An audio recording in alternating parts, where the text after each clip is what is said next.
Egyptology is no fan of attributing any advanced skills to the ancient master masons. They still sell us this method to achieve advanced results, like this. The tides of injustice are slowly turning as global tourism and sophisticated cameras are commonplace now. We have hard evidence of pre-dynastic stone-turning possible lathe work, tubular drilling at advanced speeds, marks left behind by what can only be perceived as use of circular stone saws, mechanical methods of engraving lines in hard stones as far back as the 4th dynasty, ancient machining techniques comparable to today's CNC routing, except done in hard pink granites. The ancient Egypt masons shaped all kinds of stone with intricate mastery.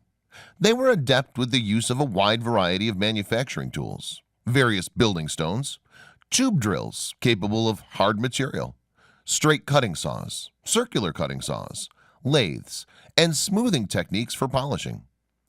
It's the marks left in the stone by these multitude of tools which are the reliable source of evidence of advanced extreme machining in the ancient world. There are no surviving examples of the tools utilized. There are no written or pictorial records discovered which mention or describe their use. After all, we barely do this today. Why should they in ancient times? There's serious debate about the nature of the tools and their advanced techniques in the historical framework. The marks left in stone are a beacon of curiosity and intrigue to engineers who work these materials today. Egyptology couldn't care less how they did anything unless they feel the need to show some guy pounding a rock and solve the enigmas of all Egyptian building work in an instant. Modern experts are baffled with their machining techniques, and it's these individuals we must listen to if we want to answer conclusively the key questions. What were the cutting tool tips made of? What was their abrasive? How were the tools manufactured? What machinery was used to control the cutting surface on the stone? How did they apply the tool pressure? Why were their tolerance standards of precision so high? Engineers and architects are completely puzzled and rigorously debate pointing to monuments and artifacts, though no scientific proof exists for any of their theories unless the tools are present. Look at an ocean cruiser. It doesn't take a sophisticated debate to know tools, industry, and manufacturing of a high level was used to create it. Why does Egyptology portray such ignorance on the issue then?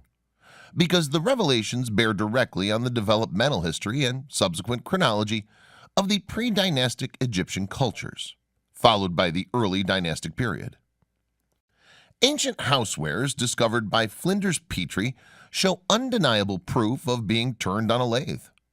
There are various examples in the Cairo Museum, the Petrie Museum in UCL London, and various other museums around the world. Some of the best examples of stoneware were discovered around the Step Pyramid at Saqqara. Petrie also discovered pieces of interesting stoneware on the Giza Plateau. There are incredible aspects about these vases, plates, and bowls that speak of highly advanced engineering techniques. They portray the distinctive tool marks belonging to lathe-manufactured items. This is easily visible in the center of the bowls or plates, where the angle of the cut changes rapidly. The stoneware in question is left with a very clean, narrow, and almost perfectly circular line made, a clear indication of the tip of the cutting tool. These stoneware masterpieces, comprising of dishes, platters, are some of the finest ever found, and they're right there from the earliest period of ancient Egyptian civilization. They're made from a variety of materials. Seemingly, the choice of material to be cut was irrelevant, as they went from soft alabaster all the way up the hardness scale to extremely hard granite. Working with alabaster is relatively easy, at least compared to granite. Alabaster can be worked with primitive abrasives and tools. The sophisticated workings in granite are an entirely different matter and indicate a level of skill we're not aware of today and can only be considered advanced technology. Flinders Petrie was quoted on this issue saying, "The lathe appears to have been as familiar an instrument in the 4th dynasty as it is in the modern workshops." Stonework as sophisticated as these examples are not found in any later era, leaving many to think the skill was lost or that they were heirlooms from a different epoch or culture. There's also the case of delicate vases being made of very brittle schist, somewhat like a flint, and yet they're polished, finished, and turned to flawless thin edges, an incredible feat of engineering and craftsmanship. Many bowls are turned and hollowed out with thin necks and have a symmetrical wall thickness without any noticeable errors. Let us not understate that these items were made by an ancient machinist. To produce this in clay would be outstanding. To see it in granite is simply incredible. There are many pieces turned out of granite, porphyry, or basalt, all fully hollowed with decorative narrow undercut openings. The most remarkable of these have long necks. The fact remains we cannot replicate these artifacts today with techniques, crafts, or machinery. But before we feel any ineptitude of craftsmanship, Egyptology comes to the rescue with copper chisels and stone pounders. The tri-lobed schist disc of Sabu is a complete mystery and masterpiece. Some 24 inches in diameter, bizarre structure with extremely thin pieces turned out of schist. The large plate has a central hub some 3 inches in diameter. The outside rim, which in 3 areas spaced evenly around the perimeter, is flared towards the central hub. If there was ever a case for advanced ancient stoneworking, this is it. It's made from a very fragile material called metasiltstone. Bending this material without fracturing it would be hard even for modern technology. According to some scientists, the Sabu disc raises important questions about our view of history. What was the purpose of this mysterious disc? Why on earth would ancient Egyptians create such an intricate object? 5,000 years ago, people were not supposed to possess the necessary tools to work material like this. Why would ancient Egyptians go to all this effort to create the disc if it didn't have a specific purpose?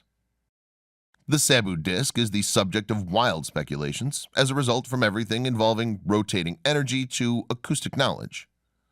There were not just a few of these stoneware items. Apparently there were thousands discovered around the Step Pyramid. The Step Pyramid is considered the oldest stone pyramid in Egypt. Although Petrie found some fragments of similar bowls at Giza, the majority have been found at the Step Pyramid, at least in quantity. Many of them have inscribed, actually scratched onto them, the symbols of the very earliest kings of Egypt from the time before the pharaohs.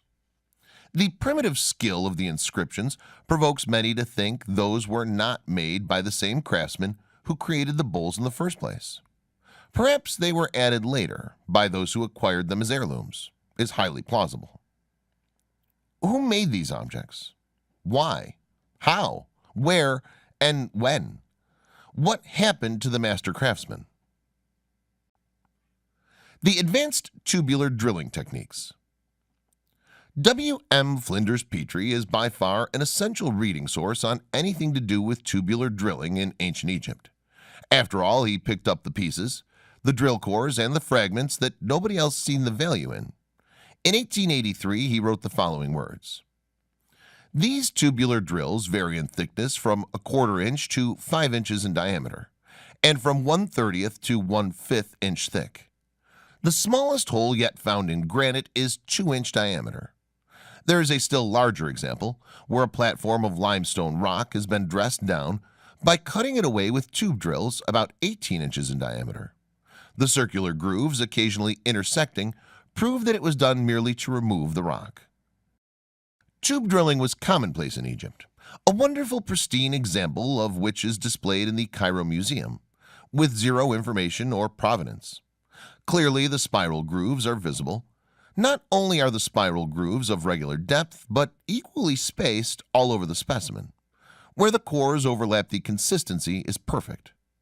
This can only be attained by jeweled points set into drills, which was Petrie's conclusion over 100 years ago. The enigma has raged since then. The most famous example of tube drilling by the ancient builders is the sarcophagus in the king's chamber of the Great Pyramid. A tube drill mark was left on the top inside of the box with some extra polishing to cover it up.